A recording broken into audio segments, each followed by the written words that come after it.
Comment et pourquoi créer des variables dans Make? Dans cette vidéo, je vais te montrer comment créer des variables et à quel moment le faire et ne pas le faire. On est parti, let's go! Allez, on se retrouve donc sur Make. J'ai créé un petit scénario basique pour vous montrer comment créer des variables. Alors, il faut savoir que pour les variables, déjà, il y a deux possibilités. Il faut aller dans Tools et on peut créer une variable via set variable ou set multiple variable. Donc, quelle est la différence? C'est très simple. Ici, on peut paramétrer qu'une seule variable. Et là, on peut en paramétrer plusieurs. Pour la bonne habitude, je vous conseille de toujours prendre cette multiple variable, comme ça, au cas où vous voulez en rajouter une, vous pouvez le faire facilement, vous n'êtes pas obligé de rajouter un bloc, cette variable. Donc, comment on fait pour créer une variable? C'est très simple. Si on prend juste le module où on n'en setup qu'une seule, on va donner un nom à cette variable. Là, par exemple, je vais appeler cette variable nom. Et je vais lui dire, voilà, la variable, la donnée, c'est Julien Fernandez. Hop. Et si je run le module, en fait, on va voir que, voilà, à la sortie, l'output, il m'a mis une variable avec la data Julien Fernandez. Maintenant, si je veux en set plusieurs, là, il faut ajouter des items. Donc là, variable name, on va mettre, je sais pas, nom. Pareil, on va remettre Julien Fernandez. On va mettre, je sais pas, peut-être mon téléphone. Bon, je vais pas mettre le mien, mais voilà, 06 85, hop, voilà un téléphone. On va rajouter un item avec une email, hop, hop là, et voilà. Là, on a setup 3 variables. Et en fait, si je lance le module pour voir ce qu'il en ressort, il va me donner, voilà, à la sortie, les 3 variables. Julien Fernandez, le numéro de téléphone et l'adresse email. Là, je vous ai montré comment créer des variables manuellement, c'est-à-dire qu'on a mis un nom à la variable et qu'on a tapé nous-mêmes la valeur de la variable. Ici aussi, pareil, voilà, des variables nom et on tape nous-mêmes la valeur. Maintenant, je vais vous montrer comment remplacer la valeur de la variable par potentiellement un logiciel tiers. On est parti. On se retrouve donc sur un scénario basique que j'ai créé où on va aller récupérer de la data via une base de données Notion que j'ai déjà connectée au préalable. La base de données, la voici. Voilà, c'est là une petite base de données test où on a une seule ligne avec un nom de prospect, un téléphone et un email. Et en fait, pour récupérer la base de données, les datas venant de la base de données Notion, tout ce qu'on a à faire, c'est à connecter les deux modules. Et dans la setup variable, on va faire comme tout à l'heure.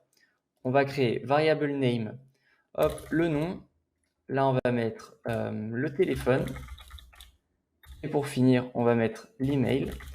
Et en fait, au lieu de taper là la variable manuellement, on va aller la récupérer dans les data Notion. Donc là, par exemple, pour le nom du prospect, voilà, on voit que plain text, Alaric Nueve, c'était ça, le nom du prospect. Hop, là, le téléphone, c'est ici, on le met, voilà. Et pour l'email, c'est juste là, c'est voilà, le name. Hop, on vient récupérer et on met OK. Et là, en fait, on a enregistré de la data dans des variables. Et quand on clique sur Run this module, forcément, il me demande le numéro de téléphone. On va juste run le module là, comme ça, globalement. Et en fait, voilà, on va voir qu'il m'a récupéré la variable de Notion et qu'il l'a stockée dans les variables parce que Alric Nueve, le numéro de téléphone et l'adresse email. Maintenant, on va voir pourquoi créer des variables en fait et comment les réutiliser dans la suite de notre scénario. Voilà un petit scénario que j'ai créé. Donc c'est très simple. Là, on va récupérer la data via la base de données Notion. On va la stocker dans des variables et en fait, à partir de ces variables-là, on va pouvoir les réutiliser dans plusieurs actions. Donc là, j'ai mis 3 emails, mais ça pourrait être un email, un message, une notification, ce que vous voulez. Mais en fait, on va pouvoir réutiliser cette variable-là dans toutes les étapes de notre scénario. Donc là, on va paramétrer tout ça. Ça, c'est déjà prêt. Hop, là, on va reparamétrer les variables. Variable name, le nom, le téléphone, l'email. Ah, on va venir récupérer ici le nom du prospect, c'était plain text. Variable value, le téléphone, c'était ça. Et l'email, c'était ça. Hop. Et là, en fait, les variables sont créées. Et dans l'email, on va pouvoir réutiliser ces variables. Par exemple, si je veux ajouter quelqu'un à qui envoyer l'adresse mail, je vais réutiliser la variable email. Voilà. Pareil dans ce mail-là, si je veux envoyer ça à quelqu'un, je vais réutiliser la variable email. Hop, et je vais là, par exemple, pareil, je vais réutiliser la variable email.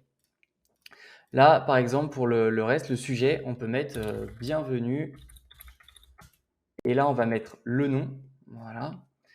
On va mettre OK. Et en fait, je peux faire pareil dans tous les trucs. Là, je peux remettre bienvenue avec le nom, etc., etc. Vous avez compris. Et donc, pourquoi créer des variables? À quel moment, en fait, c'est utile de créer des variables? Bah, c'est très simple. C'est quand vous allez devoir utiliser plusieurs fois la data à travers votre scénario. Là, je vais l'utiliser par exemple 3 fois. Je vais utiliser 3 fois le nom, l'email et le numéro de téléphone peut-être.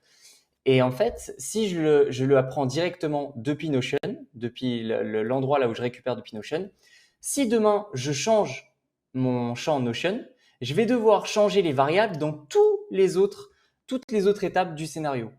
Par contre, si je change demain, si je crée des variables avant et que demain je change dans Notion, bah, j'aurai juste un seul endroit à changer, c'est ici.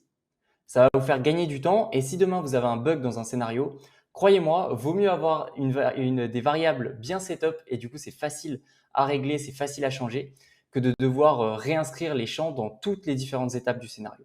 Si je t'ai aidé, n'hésite pas à laisser un petit pouce bleu et sache que je réponds à tous les commentaires. Donc si tu as une question ou un problème, n'hésite pas à laisser un commentaire sous cette vidéo et j'y répondrai directement. Dans la vidéo de demain, je t'expliquerai comment créer une pause avec le module Sleep. Donc si tu ne veux pas rater ça et que tu souhaites progresser avec Make, n'hésite pas à t'abonner à la chaîne. Sur ce, je te fais des bisous et je te dis à très vite. Ciao!